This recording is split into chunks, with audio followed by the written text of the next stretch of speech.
পুলিশরাও প্রদক্ষিণ করে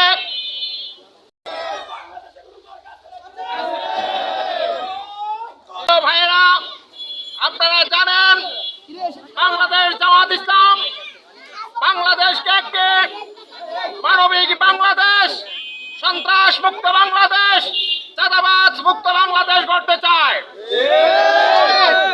যদি আপনারা এই বাংলাদেশকে সুখী সমৃদ্ধশালী দেখতে চান, তাহলে আগামী বাংলাদেশ, আগামী নির্বাচনে জামাত ইসলামীকে দাঁড়িপাল্লা মার্কায় ভোট দিয়ে সংসদে পাঠিয়ে এই দেশকে সোনার বাংলাদেশ হিসেবে গড়ে তুলুন। এলাকাবাসী 19 তারিখের মহাসমাবেশে, জাতীয় সমাবেশে আপনাদের সকলকে সরারদি উদ্যানে যে জামাত ইসলামের 7 দফা কর্মসূচির সাথে একাত্মতা ঘোষণা করবেন, যাতে করে বাংলাদেশে নতুন করে ফ্যাসিবাদের জন্ম হতে না পারে, নতুন করে মানুষ নির্যাতনের শিকার না হতে পারে, নতুন করে মানুষ জুলুমের শিকার না হতে পারে।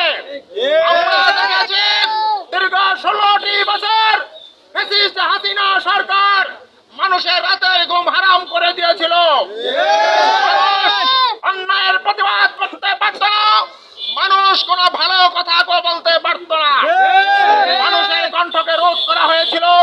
ইনশাআল্লাহ সেই 5ই আগস্ট ছাত্র জনতার সফল গণঅভ্যুত্থানের মাধ্যমে আমরা যে নতুন বাংলাদেশ পেয়েছি, এই নতুন বাংলাদেশ চলবে ইসলামিক আইন কানুনের মধ্য দিয়ে।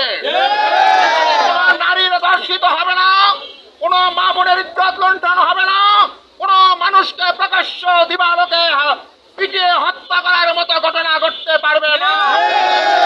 আমরা আজকে যদি বাংলাদেশ জামাত ইসলাম উদাত্ত কণ্ঠে আপনাদেরকে ঘোষণা দিচ্ছে, বাংলাদেশ জামাত ইসলাম এই দেশকে এমন একটি মানবিক বাংলাদেশ হিসেবে গড়ে তুলতে চায়, এই বাংলাদেশে মানুষ সন্ত্রাস, জুলুম, অত্যাচারের শিকার হতে হবে না। ভাইয়েরা, নামাজের সময় হয়ে গিয়েছে। আমি এই মিছিলে যারা অংশগ্রহণ করেছেন আপনাদেরকে ধন্যবাদ এবং মোবারকবাদ জানাচ্ছি। আমাদের আগামী 18 তারিখে কোটবাজার থেকে একটি গণমিছিল হবে। 19 তারিখের সমাবেশকে সামনে রেখে আপনারা সেই সমাবেশে, সেই মিছিলে 18 তারিখে বাদ আসর কোটবাজার থেকে আমরা মিছিল করব। সেই মিছিল আপনাদের যোগদান করার জন্য এবং 19 তারিখের সমাবেশে সর্বস্তরের জনগণকে অংশগ্রহণ করার উদাত্ত আহ্বান জানিয়ে আজকের সমাবেশ এখানে শেষ করছি। আসসালামু আলাইকুম রহমতুল্লাহ। সবাইকে ধন্যবাদ এবং মোবারকবাদ।